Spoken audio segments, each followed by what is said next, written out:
आमल की एकादशी व्रत कथा। फाल्गुन मास के शुक्ल पक्ष की एकादशी को आमल की एकादशी कहा जाता है। यह एकादशी भगवान विष्णु को अत्यंत प्रिय है और इसके व्रत से मोक्ष की प्राप्ति होती है। इस व्रत की कथा राजा मांधाता और महर्षि वशिष्ठ के संवाद से जुड़ी है।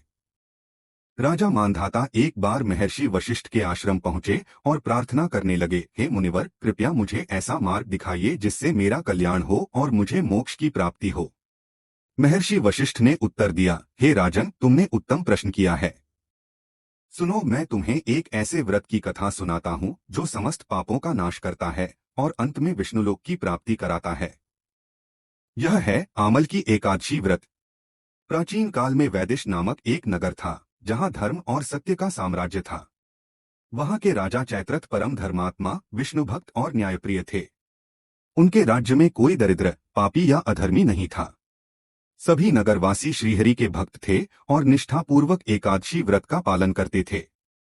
जब फाल्गुन शुक्ल एकादशी का पावन दिन आया तो राजा और समस्त प्रजा ने श्रद्धापूर्वक आमल की वृक्ष आंवले के पेड़ के नीचे भगवान विष्णु की पूजा की। उन्होंने धूप, दीप, नैवेद्य और पंचरत्न अर्पित किए और स्तुति की। हे पूज्य आमल की, आप ब्रह्मस्वरूप हैं, श्रीहरि द्वारा प्रिय हैं और समस्त पापों का नाश करने वाली हैं।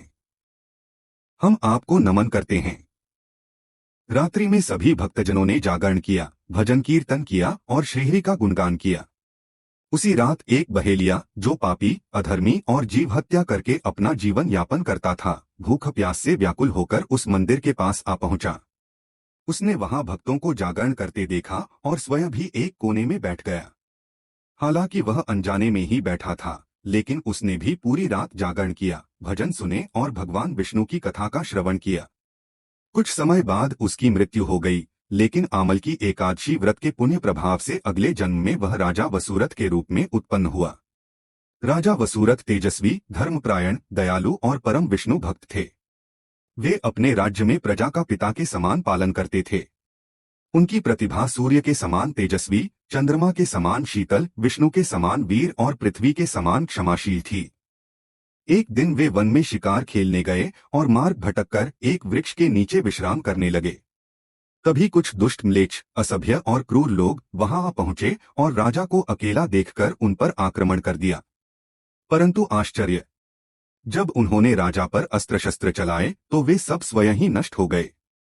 राजा पर फेंके गए हथियार फूलों की तरह गिर रहे थे और राजा को कोई क्षति नहीं पहुंची। तभी अचानक राजा के शरीर से एक दिव्य शक्ति प्रकट हुई।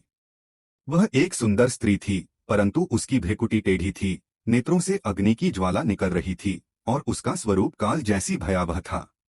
उसने पल भर में ही उन म्लेच्छों का संहार कर दिया और राजा के प्राणों की रक्षा की। जब राजा जागे तो उन्होंने अपने चारों ओर म्लेच्छों के मृत शरीर देखे। वे आश्चर्यचकित रह गए और सोचने लगे, यह किसकी कृपा से हुआ। तभी आकाशवाणी हुई, हे राजन, यह सब श्रीहरि की कृपा है।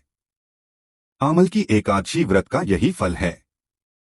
राजा ने हाथ जोड़कर भगवान विष्णु को प्रणाम किया और उनका गुणगान करते हुए अपने राज्य लौट आए। महर्षि वशिष्ठ ने राजा मांधाता से कहा, हे राजन, आमल की एकादशी व्रत करने से समस्त पापों का नाश होता है, पुण्य की प्राप्ति होती है और अंत में भगवान विष्णु के परमधाम में स्थान मिलता है। इस व्रत के प्रभाव से मनुष्य को जीवन में सभी सुख, ऐश्वर्य और सफलता प्राप्त होती है। जो कोई श्रद्धा और भक्ति से आमल की एकादशी का व्रत करता है, वह विष्णु लोक को प्राप्त करता है और जन्म मृत्यु के चक्र से मुक्त हो जाता है। जो भक्त श्रद्धा से इस व्रत का पालन करता है, वह भवसागर से पार हो जाता है और अंत में श्रीहरि के चरणों में स्थान प्राप्त करता है।